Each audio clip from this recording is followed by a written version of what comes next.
girl, you need to leave him. He needs to work for you. This is a really, really interesting question from I Will Teach You to Be Rich reader Teresa. She asks, what is the difference between changing yourself for the better and losing your identity of who you are now? I don't want to become someone else to get ahead. I don't believe conformity is the answer. I'm uniquely different, and I want to keep those qualities that I value dearly. So I love this question because it reminds me of so many of my guy friends who were looking for a girlfriend, and they would say something like, I don't want to change myself. She should love me for who I am.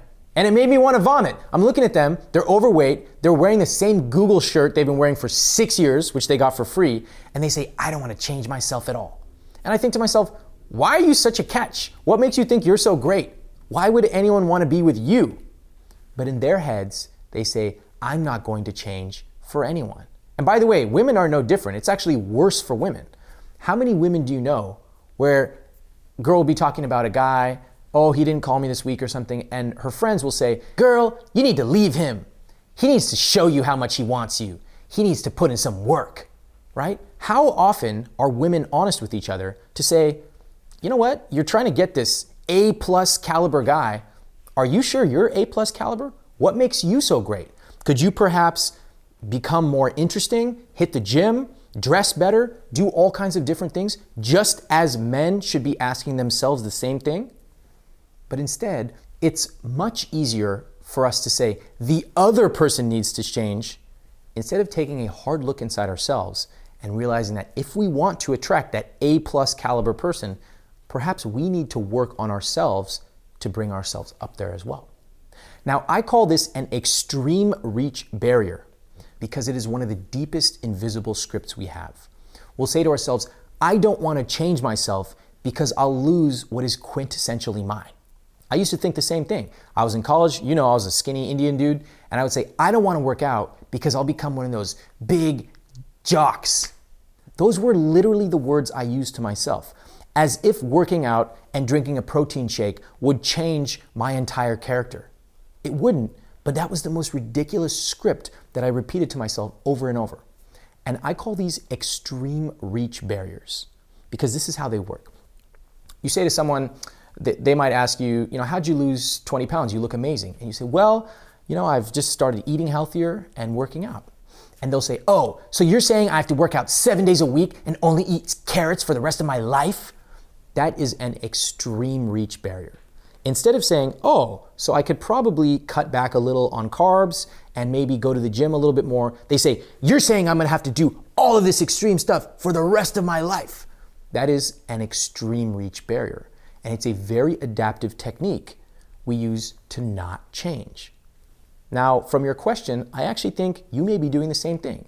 You say, how do you reconcile improving yourself for the better without losing what is quintessentially yours?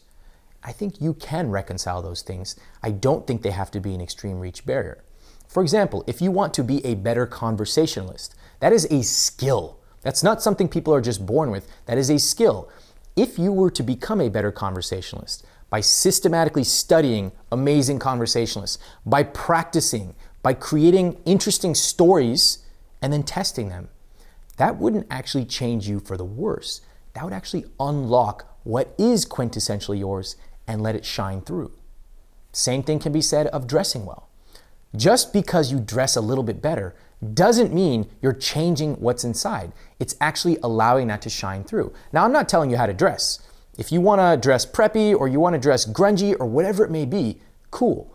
By dressing better for your style, you can actually let your best self shine through. See, when I was thinking about working out and I was so adamantly against protein shakes, I didn't really understand how protein worked to become a bigger guy. I just thought to myself, I see guys who are drinking protein shakes and I'm not like them. And while I'd like to be bigger, I don't understand all this sports stuff, so I don't want to change. And the way I resolved that dissonance was to say, I don't want to be like those jocks. Now, over time, I practiced it. I learned about it. I learned the role of protein in growing, etc. And that's when I said, okay, I'm comfortable changing myself. But the fact is, that script I said to myself over and over was simply a fear-based mechanism to avoid change. So I would say, first of all, acknowledge that you can change. Step one, you can change. You can become a better conversationalist. You can become more attractive. You can do all these things that people think are just natural. Many of them are just skills. Second, pick one thing to improve. Maybe it's speaking up at dinner parties. Okay, perfect.